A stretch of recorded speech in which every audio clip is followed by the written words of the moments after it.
આપણું ગુજરાત છે કાર્યક્રમ ના અંત ભાગ તરફ એટલે હજુ 2-4 કાર્યક્રમ છે પણ અંત ભાગ તરફ છે પણ મજા આવે એવા કાર્યક્રમ છે હજુ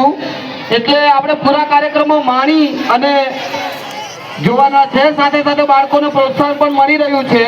મિર્ઝા મિયા દિવાન મિયા સૈયદ સાહેબ તરફથી 2500 રૂપિયા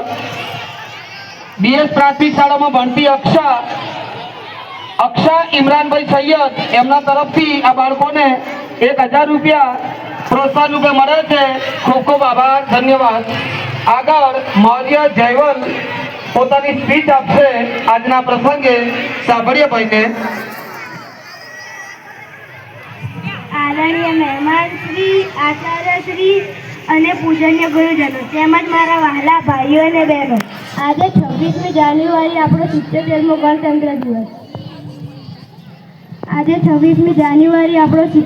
ગણતંત્ર દિવસ ભારતના લાલ કિલ્લાથી લઈને ભારતના ખૂણે ખૂણે લહેરાતો તિરંગો એ વાતની સાબિતી આપે છે કે હવે આપણે કોઈના ગુલામ નથી પણ વિશ્વનું સૌથી મોટું ગણતંત્ર છીએ આ ગણતંત્રની ઇમારતમાં અનેક ક્રાંતિવીરોનું બલિદાન અને સમર્પણ છુપાયેલું છે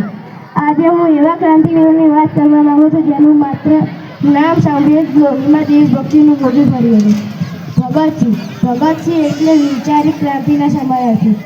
ભગતસિંહને માત્ર 23 વર્ષની ઉંમરે ફાંસી થઈ ગઈ હતી ભગતસિંહની છેલ્લી ઈચ્છા પૂછવા ગયા ત્યારે તે લેનિનની પુસ્તક વાંચી રહ્યા